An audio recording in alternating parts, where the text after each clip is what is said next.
오늘 스승의 주일이라고 하네요. 그래서 이런 꽃도 꽂아주는데 되게 쑥스럽습니다. 이게 약간 어색하고 이상하고 막 그런데 요즘 유튜브나 인스타그램 같은 걸 보면 릴스, 쇼츠라고 하는 이 숏폼 컨텐츠들이 굉장히 많이 확산이 되고 있죠. 긴 글이나 긴 영상을 대신해서 아주 빠르게 소통하고 또 빠르게 정보를 공유하고자 하는 사람들의 그 필요에 정확히 맞아떨어졌던 것 같습니다. 그래서 인스타나 유튜브를 보면 이 설교도 숏폼들이 막 넘쳐납니다. 보통 30분 전후의 설교를 1, 2분 정도의 짧은 숏폼 영상으로 그 의미를 다 담을 수 있을까라는 의문을 가지는 저 자신을 보면서 이런 생각을 하는 나도 이제 시대에 뒤처지고 꼰대 아저씨가 되어가고 있구나라는 생각을 해보았습니다. 이러다 문득 주일 설교도 5분 안에 끝내야 되는 건 아닌가, 그런 시대가 오면 나는 목회를 못하겠구나라는 생각을 해보았습니다. 물론 바쁜 일상 속에서 우리가 짧은 시간 잠깐 짬을 내어서 은혜를 받을 수 있는 말씀이 있고 그런 컨텐츠가 있다는 것 너무 좋습니다. 없는 것보다 훨씬 낫겠죠. 그런데 여러분, 정말 이건 방금 말씀드린 것처럼 여러분이 바쁜 삶을 살아가면서 잠깐 짬이 날 때 여러분의 신앙생활을 더욱더 풍성하고 유익하게 해주는 좋은 도구가 될 겁니다. 그렇지만 여러분의 삶을 말씀 앞에 온전히 세워내고 주님과 온전한 소통을 누리게 만드는 데에는 조금 부족함이 있으리라 저는 생각합니다. 여러분, 그러니 아무리 바빠도 여러분 손으로 말씀을 붙들고 읽으십시오. 아무리 바빠도 20분, 30분 설교, 그 본문이 무엇을 말하는지에 대한 이야기 전체를 들으시기 바랍니다. 다시 처음으로 돌아가서 결국 이런 짧은 영상들이 많이 사람들에게 이제 통용이 되는 것은 그만큼 사람들이 자신의 시간을 효율적으로 그 짧은 시간 안에 많은 정보를 얻고 많은 것들을 보고 싶다라는 마음들이 있어서일 것입니다. 누구나, 여러분뿐만 아니라 저도 마찬가지, 나의 소중한 시간을 쓸데없는 일에 낭비하고 싶지 않고 나에게 주어진 이 시간에 더 많은 것들을 얻고 싶어 하는 것은 너무나 당연한 마음일 것입니다. 시간뿐만 아니라 물질도 마찬가지겠죠. 어느 누구도 자신의 것을 손해보고 싶어 하는 사람은 없습니다. 그건 신앙이 있고 없든 마찬가지일 것이기 때문이죠. 그런데 여러분, 우리 삶에서 우리가 어떤 손해도 보지 않고 살아가는 것, 과연 또한 믿음을 가지고 살면서 그러한 삶을 살아가는 것, 내 것 하나 손해보지 않고 살아가는 삶이 믿음을 가지고 살아가는 우리에게는 과연 어떻게 성경은 그러한 삶을 평가하고 그러한 삶을 설명하고 있는지 우리가 오늘 본문을 통해 한번 살펴보았으면 좋겠습니다. 우리가 읽은 본문은 이제 룻기 마지막 4장의 전반부입니다. 지난달에 3장 마지막 부분 말씀을 우리가 함께 나누었는데, 자신의 생명을 걸고 보아스를 찾아갔던 룻에게 보아스가 무엇이라 말합니까? 내가 너를 위해 기업을 물을 텐데, 그런데 순서가 나보다 앞서 있는 사람이 있다. 그래서 순리대로 그 사람에게 먼저 기업 물을 의사를 묻고 순리대로 내가 이 일을 진행하겠다라고 약속을 했습니다. 빈손으로 돌아온 룻, 자신의 목적한 바를 달성하지 못했지요. 그렇게 돌아온 룻은 이제 보아스의 응답을 기다리며 그의 손을 통해 일하실 하나님을 바라게 되었습니다. 그리고 장면은 바뀌어서 이제 4장 1절로 장면은 넘어가게 됩니다. 보아스가 성문으로 올라가서 거기 앉아있더니 마침 보아스가 말하던 기업 물을 자가 지나가는지라. 보아스가 그에게 이르되 아무개여 이리로 와서 앉으라 하니 그가 와서 앉으매. 자, 나오미의 예상대로, 그 시어머니 나오미의 예상대로 보아스는 쉬지 않았습니다. 아마도 룻이 찾아갔던 그날 밤 새벽이 지나고 바로 보아스는 성문으로 올라갔을 것입니다. 근데 왜 보아스가 성문에 올라갔을까? 당시 성문은 사람들이 소통하고 왕래하는 중심지였습니다. 그래서 광장이 그 앞에 있는 것이 대부분이었는데, 이 보아스가 성문에 올라간 것은 이 룻의 기업 물음의 문제를 법적으로 처리하기 위한 조치를 비밀리가 아닌 공식적으로 진행하기 위한 결단임을 우리는 알 수 있습니다. 보아스가 성문에 도착하여 앉은 후에 기업 물을 자가 지나갑니다. 성경에서 그가 마침 지나갔다라고 기록하고 있는데, 앞선 2장에서도 여러분 이런 표현이 있었던 거 기억합니까? 우연히 들른 밭이 보아스의 밭이었고 마침 그 밭에 보아스가 도착했던 것처럼 이것은 우연이 아니라 보이지 않는 하나님의 섭리, 하나님의 손길이 강하게 임하고 있다라는 것을 우리는 다시 한번 확인하게 됩니다. 그때 보아스가 기업 물을 자를 부릅니다. 성경은 아무개여라고 불렀다라고 기록을 하고 있죠. 여러분, 보아스가 이 기업 물을 자를 진짜로 아무개여라고 불렀을까요? 보아스가 그의 이름을 몰랐을까요? 그렇지 않습니다. 그들은 적어도 친족 관계였기 때문이죠. 보아스는 아마도 그 사람의 진짜 이름을 불렀을지 모르지만 이 룻기를 기록한 저자가 의도적으로 그의 이름을 기록하고 싶지 않았거나 이름을 댈 수 없었기 때문에 이 아무개여라는 단어를 기록한 것이죠. 아무튼 보아스는 그를 불러 자리에 앉히게 합니다. 그리고 이 성읍의 장로 10사람을 청했습니다. 장로들이 모두 모였고 이제 보아스의 청으로 그들은 자리에 앉았습니다. 이제 과연 누가 룻의 기업을 물을 것인가에 대한 준비, 이 공증의 준비가 모두 마쳐진 것이죠. 그리고 4장 3절에 보면 보아스는 이렇게 얘기합니다. 보아스가 그 기업 물을 자에게 이르되 모압 지방에서 돌아온 나오미가 우리 형제 엘리멜렉의 소유지를 팔려 함으로. 자, 엘리멜렉이 누구입니까? 까먹지 않았죠? 죽은 나오미의 남편입니다. 이 엘리멜렉의 가족이 기근으로 베들레헴을 떠나면서 그가 가지고 있던 땅을 어쩌면 다른 사람에게 넘겼을 수도 있고, 그렇지 않으면 이 주인 없는 땅을 누군가 다른 사람들이 경작을 하고 있었을 수도 있습니다. 만약에 후자의 경우라면 지금의 시대 상황이 그들이 떠나고 나서 10년이 지난 시점이기 때문에 사실상 소유권이 넘어간 것으로도 볼 수 있습니다. 그렇지만 성경은 이 나오미가 엘리멜렉의 소유를 물으려 하는 것이 정확히 어떤 상황인지는 기록하고 있지 않습니다. 그런데 10년이나 지난 후에 모압에서 돌아온 나오미가 어떻게 토지의 소유권을 주장할 수 있을까요? 과부도 죽은 남편으로부터 그것을 상속받을 수 있다는 말일까요? 나오미에게 그런 토지가 있었다면 굳이 룻이 남의 밭에 가서 이삭을 줄 필요가 있었겠습니까?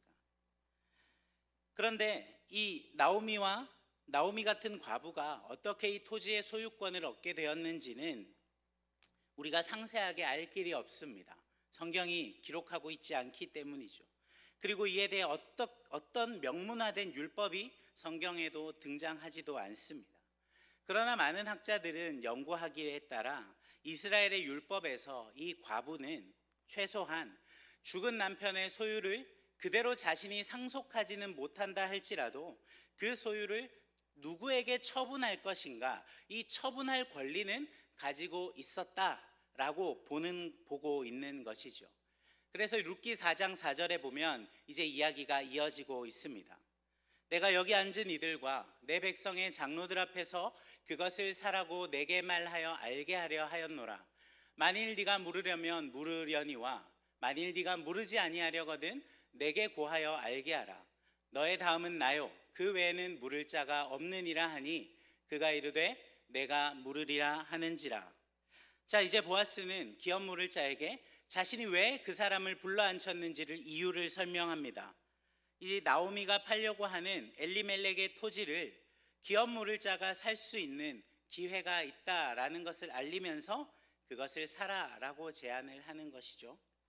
보아스가 기업 물을 자에게 나오미가 팔려고 하는 엘리멜렉의 토지를 사라라고 제안하는 이유가 무엇입니까? 이 아무개, 이 사람이 보아스 자신보다 가까운 친족이기에 이 기업을 물러주는 권리가 보아스보다 이 사람에게 먼저 있기 때문이죠. 그래서 보아스는 이렇게 묻죠. 너에게 물을 의사가 있다면 너는 그 기업을 물으라 라고 말합니다. 그리고 그 기업 물을 자가 이것을 물으지 않을 경우에는 어떻게 할 것인지도 이야기하고 있죠. 만일 네가 물으려면 물으려니와 네가 물으지 않는다면 내게 고하여 알게 하라. 왜냐하면 그 다음 순서가 자신이기 때문입니다.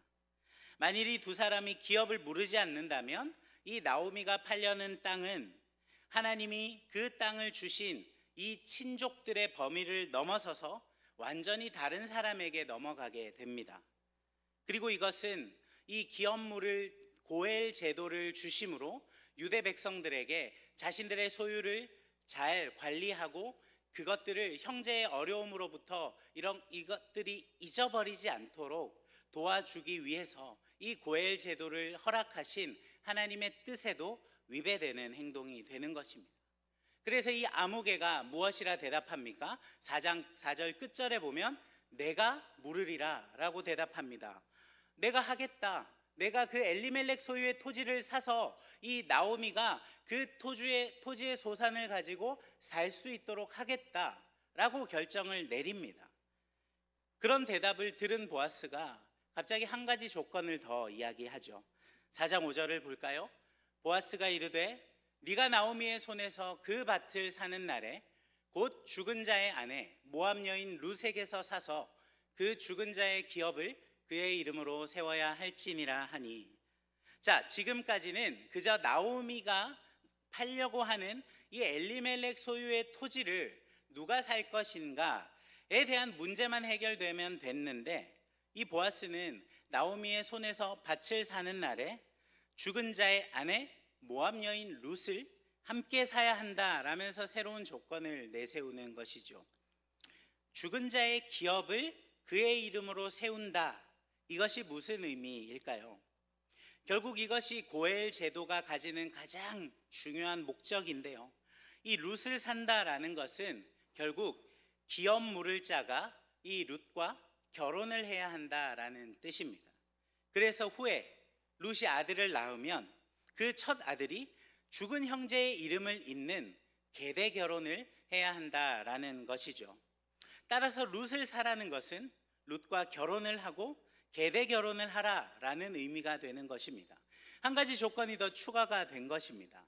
자, 그런데 이 이야기를 들은 이 아무개는 어떻게 반응을 합니까? 4장 6절입니다.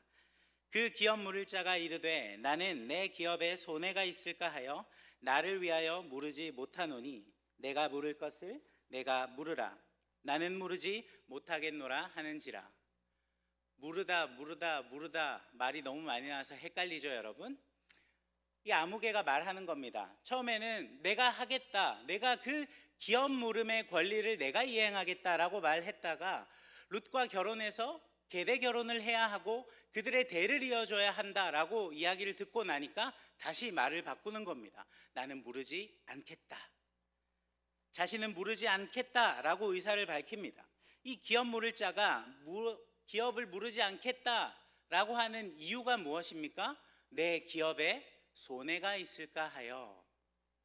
자신의 소유에 손해가 있을지도 모른다라는 염려 때문에 그는 이 기업 물음의 권리를 포기하려 하는 것이죠.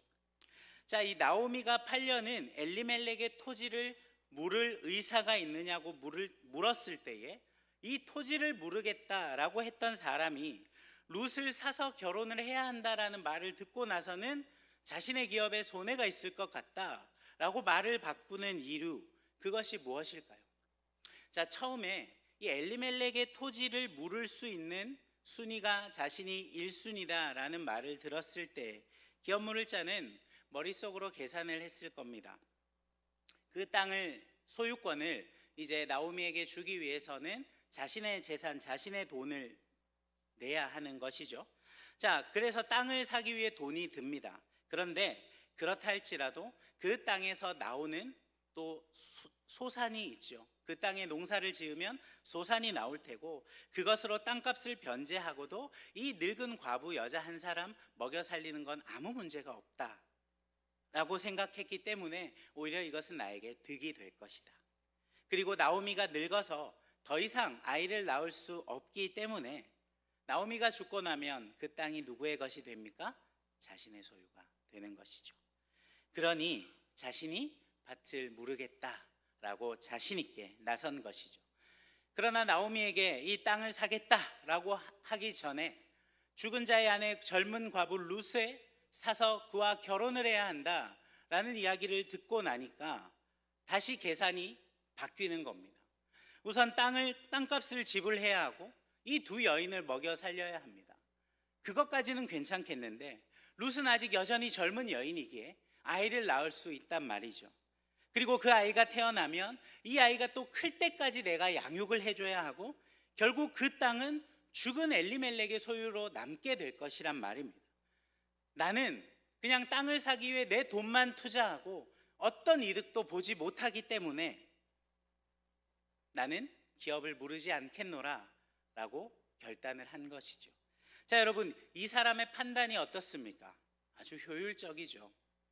맞습니다. 이 사람은 그냥 살면 아무 문제 없이 자신의 삶을 잘 살 수 있는 사람인데 자신이 기업 무르는 그 고엘의 권리를 선택했다가 자신과 자신의 소유에 미칠 손해를 계산한 것이고, 그래서 그 권리를 자신은 이행하지 않겠다라고 결정을 내린 것이죠. 이 아무개의 입장에서는 철저하게 효율적인 판단이었고 손익계산을 정확하게 한 결과였습니다.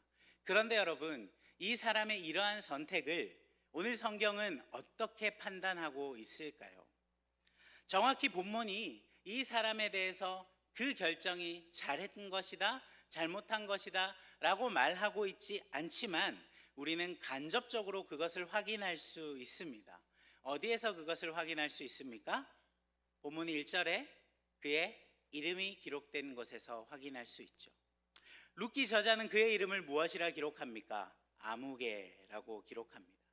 여러분이 아무개란 단어는요, 성경을 통틀어서 여기에 한번 사람을 지칭할 때는 딱 한 번 이 룻기에서만 등장하는 단어입니다. 왜 그런 겁니까? 왜 저자는 그의 이름을 기록하지 않은 걸까요? 이 기업 물을 자, 이 아무개는 죽은 자의 이름이 끊어지지 않도록 하는 것, 죽은 우리 친족의 이름, 죽은 형제의 이름이 그 대가 이어지고 그들의 이름이 이어지게 하는 것에는 아무런 관심이 없는 사람입니다. 보아스가 기업 물을 자와 장로들 앞에 한 말을 보면 이 고엘 제도, 기업 물음과 그리고 이 계대 결혼 역시 죽은 자의 이름이 끊어지지 않게 하기 위한 목적이 있었다라는 것이죠. 보아스보다 더 가까운 이 아무개는 형제의 이름이 끊어지지 않도록 하는 일에는 전혀 관심이 없는 사람이었습니다. 무엇에 관심이 있습니까? 자신의 이익만을 생각하는 사람입니다. 유대인으로서 하나님이 이 유대 백성들에게 주셨던 귀한 율법의 지침 중 하나였던 이 고엘 제도, 이것을 행하는 것이 유대인으로서 하나님의 백성으로서 아주 영광스러운 권리이라는 것을 알고 있었음에도 불구하고 하나님의 백성으로서의 책임을 감당하는 일에는 전혀 관심이 없던 사람이었기 때문에 남의 이름이 끊어지지 않도록 하는 것에 관심이 없는 사람은 결국 자신의 이름도 끊어지게 된다라는 것을 룻기 저자는 그의 이름을 밝히지 않고 아무개라고 기록함으로써 그가 한 선택이 잘못된 선택이었음을 우리에게 간접적으로 알려주고 있는 것이죠. 그런데 여러분, 한번 생각을 해봅시다. 그가 기업을 무르지 않겠다라고 결정을 하게 만든 그 가치 판단의 기준이 무엇이었습니까? 그가 무엇이라 말했습니까? 6절에서 내 기업에 손해가 있을까 하여, 그리고 나를 위하여 무르지 못하겠다. 자, 그는 철저하게 어디를 중심에 두고 판단을 내립니까? 자신의 이익을 중심에 두고 이 모든 판단을 내리고 있는 것입니다. 반면에 기업 물을 자가 되기로 선택한 보아스는 자신의 소유를 이 나오미와 룻 그리고 그의 가정을 위해서 손해를 보아야 합니다. 그럼에도 불구하고 그는 손해보는 길을 선택한 것입니다. 성경은 자신의 소유를 손해보지 않는 것보다 하나님의 백성으로서 마땅히 감당해야 하는 의무를 선택하지 않은 이 아무개의 선택은 아주 잘못된 것이었다, 분명히 이야기하고 있는 것이죠. 여러분, 이 성경의 관점이 이해가 되십니까? 아마 예수님을 믿지 않는 사람들에게 이 이야기를 설명했다면 그 사람의 선택은 확실히 잘한 선택이고 효율적인 선택이었다라고 말할 겁니다. 하나님의 백성으로 지켜야 하는 그 역할들, 그것들을 감당하기 위해 자신의 소유까지 손해를 입어야 한다면, 여러분이라면, 여러분이 이 아무개였다면 여러분 어떤 선택을 하셨겠습니까? 남 좋은 일만 시키는 것 아닌가요? 오늘날 우리의 신앙생활 역시 이처럼 온통 효율성과 여러 가지 경제 논리로 가득 차 있는 것은 아닌지 한번 생각을 해 보게 됩니다. 교회에서 헌신과 봉사를 필요로 할 때, 오늘 우리가 가브리엘에서 찬양을 한 것처럼 교사로 봉사하고 헌신할 사람이 필요합니다 라고 이야기를 할 때에 여러분 어떤 기준을 가지고 여러분의 선택을 고민하십니까? 이 모임이, 이 사역이 나에게 어떤 유익이 될까? 나의 시간을 드리고 내가 에너지를 드리는 만큼 그만한 가치가 있나?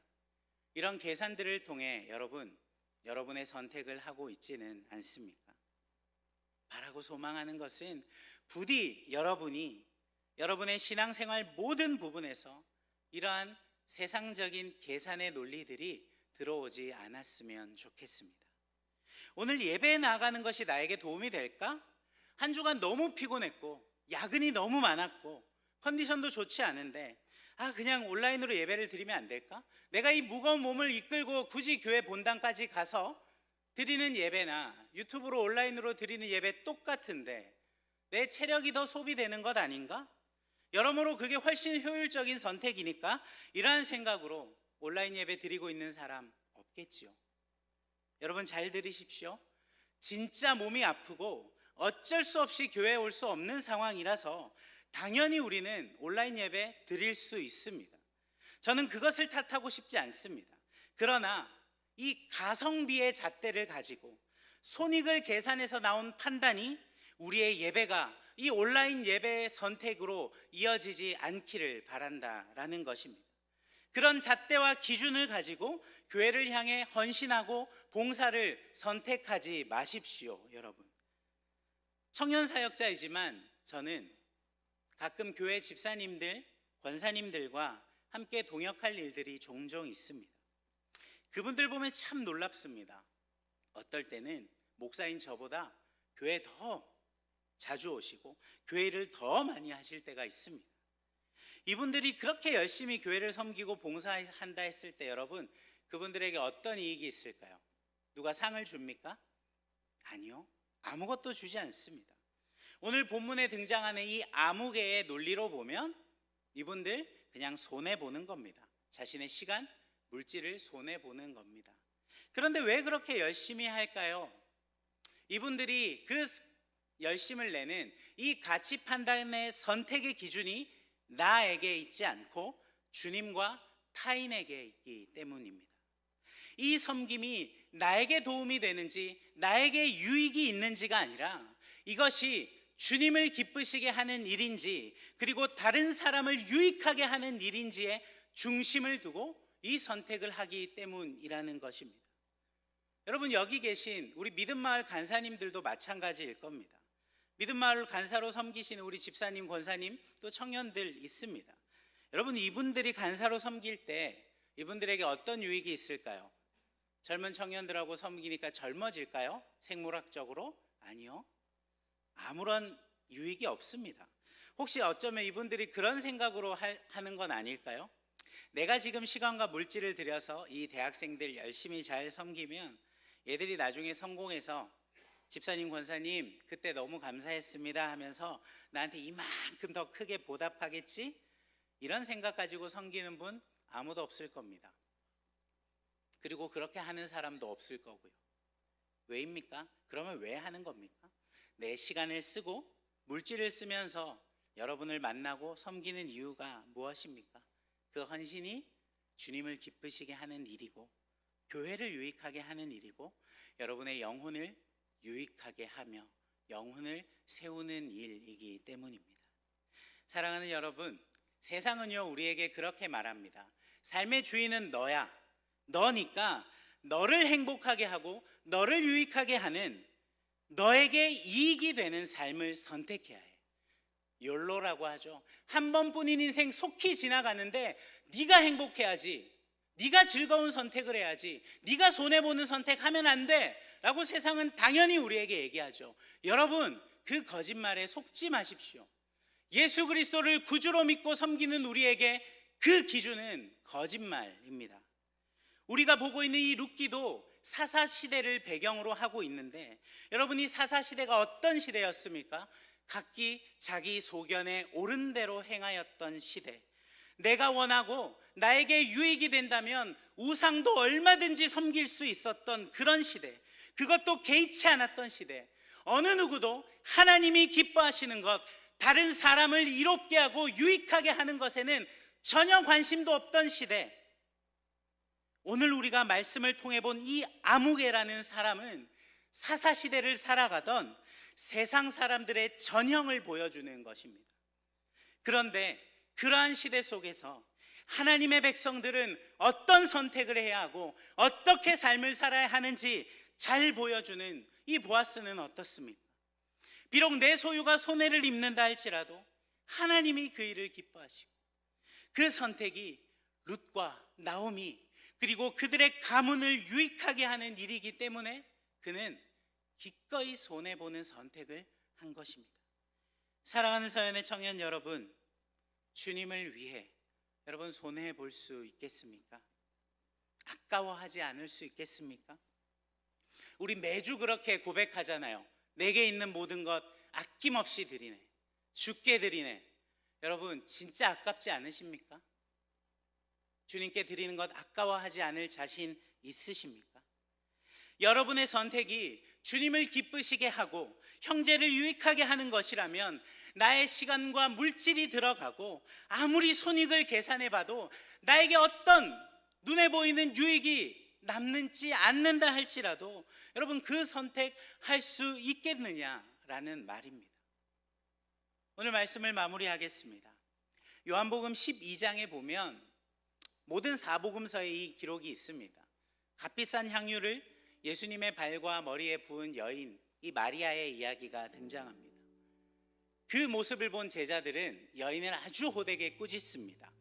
왜 그러냐면 그 여인이 예수님의 머리에 부었던 그 향유는 보통 일반 일용직 노동자의 1년치 월급의 봉급에 해당하는 금액이었기 때문입니다. 엄청나죠? 여러분의 1년 연봉에 해당하는 그 값비싼 기름 한 병을 예수님의 머리에 그리고 예수님의 발에 붓고 그분의 발을 씻겨드렸다라는 겁니다. 야, 그 돈이면 가난한 사람 얼마나 많이 구제할 수 있는데 그것 낭비하느냐고 제자들이 책망합니다. 맞죠, 여러분? 그게 훨씬 효율적인 방법 맞습니다. 경제적인 방법 맞는데, 그런데 주님 오히려 제자들을 책망하십니다. 이 마리아는 자신의 오빠 나사로를 죽음에서 건져주신 주님을 만났습니다. 그분이 부활이요 생명이시며 또 죄인을 구원하시는 구원자이시란 사실, 이 마리아는 깨달았습니다. 그리고 마리아는 예수님의 은혜에 감격하여 이 향유옥합을 깨트린 것이죠. 마음을 다하고 힘을 다해 예수님을 사랑했던 여인입니다. 그것이 자신의 1년치 월급으로 산 그만큼 비싼 기름이라 할지라도 주님을 위해 내가 드렸기 때문에 전혀 아까워하지 않을 수 있었던 것이죠. 사랑하는 우리 서연의 청년 여러분, 우리의 삶에도 두 가지의 길이 놓여져 있습니다. 하나는 자신의 손익을 철저하게 계산하면서 믿음의 영역에서까지 절대로 내 것을 손해보지 않으려는 이 아무개의 길입니다. 또 다른 하나의 길은 우리 주님과 다른 사람, 다른 형제의 유익을 위해 나의 손해를 기꺼이 감수하는 이 보아스의 길이요 마리아의 길입니다. 여러분, 지금 우리가 사는 세상은 철저하게 손익의 논리로 움직입니다.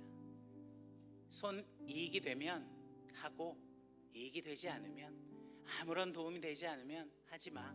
그것이 세상의 논리이죠. 그래서 내 것은 털끝 하나라도 손해보면